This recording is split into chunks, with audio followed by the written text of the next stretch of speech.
Hey choir fam, happy Sunday. I'm sitting out here enjoying this beautiful day, drinking some LaCroix. I hope you've had a chance to get outside this week, especially since the weather's been so nice and the sunshine does a lot for us. So if you haven't, get outside this week, okay?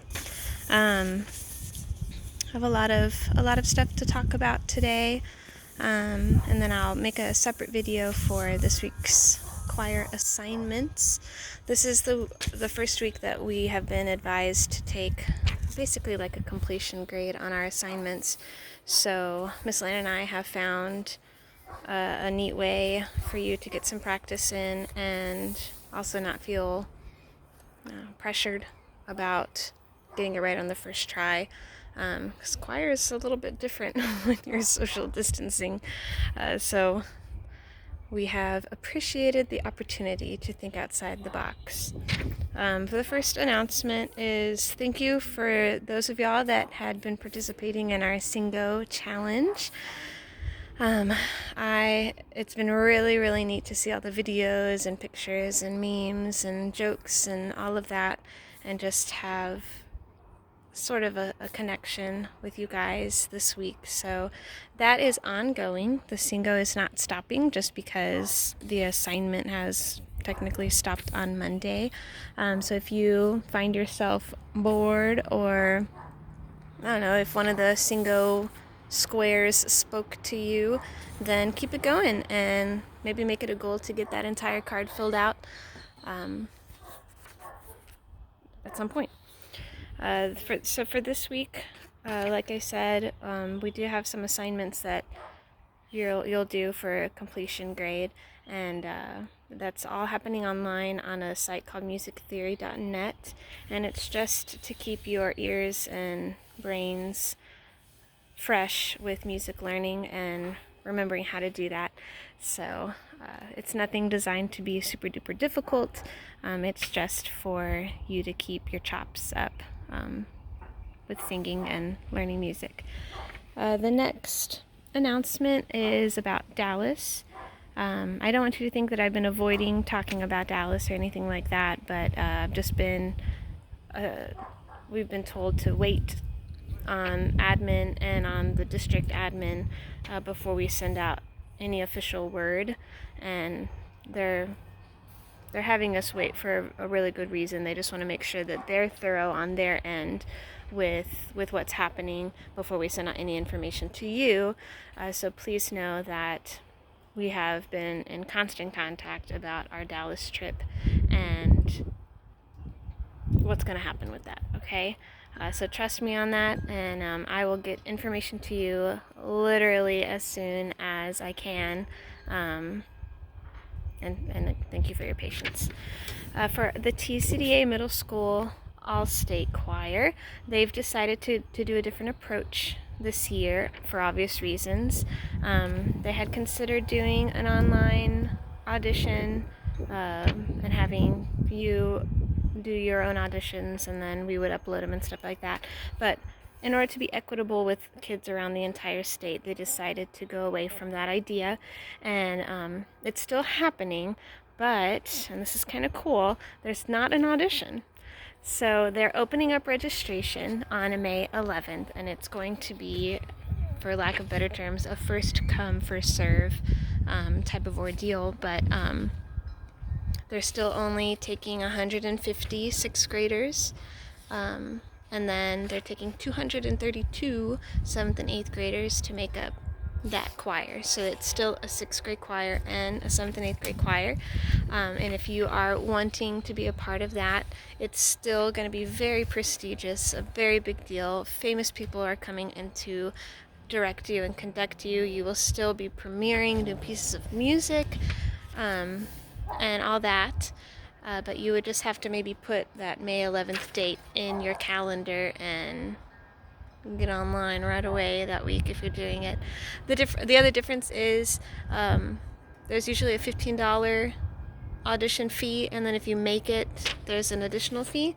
But they are going straight to just the full fee up front on May 11th. So I'll be sending back money and audition forms to those of y'all that had submitted them prior to spring break. So be on the lookout in the mail, because I want to make sure you get your money back for that.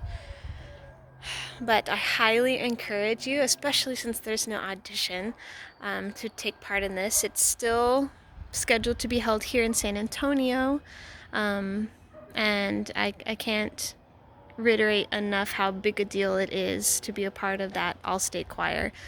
And it's just really kind of cool that you could just sign up for it this year. So I really hope that our choir kids take advantage of it.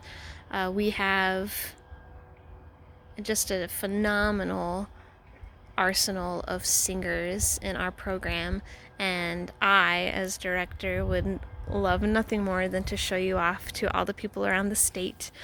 So I hope that you can take advantage of it, okay? And then I just have a few other thoughts as we go into our second week of distance learning. I think that this is a really unique opportunity for you students to practice your autonomy. I find that teaching middle school now for a decade, sometimes you feel stuck in between getting out of kidland and becoming the young adult that you are, and teachers want to give you opportunities to practice that autonomy so that when you are a full-fledged adult and going off to college and having your own jobs and your own family, you are able to distinguish between your responsibilities and the playtime. So I encourage you this week to find a system that works for you and really take this remote learning seriously and find a way to practice those adulting skills of getting the work done without having the adults in your house schedule it for you.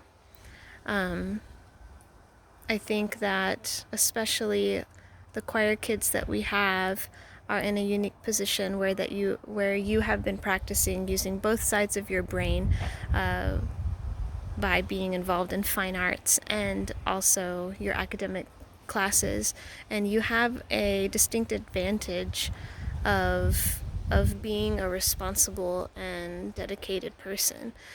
So I encourage you not to lose focus this week on how to get this done. Remember that it is your education, not anybody else's, and it's the knowledge that you are learning, nobody else, and to take that with pride and allow yourself and find a way to figure it out on your own. And what I mean by figuring out, I mean, when are you going to wake up? When are you going to focus on your math class? When are you going to allow time for a break? What kind of things are you going to do to make sure that you stay dedicated to each class?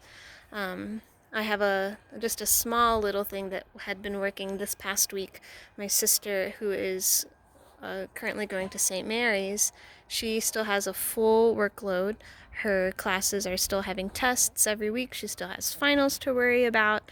And so we came up with a system here at my house, since she's staying with us indefinitely, that she's now assigned different rooms to different classes.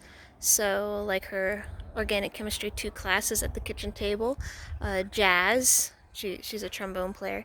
Jazz is out here, outside, where she doesn't have to really worry about filling the entire house up with sound.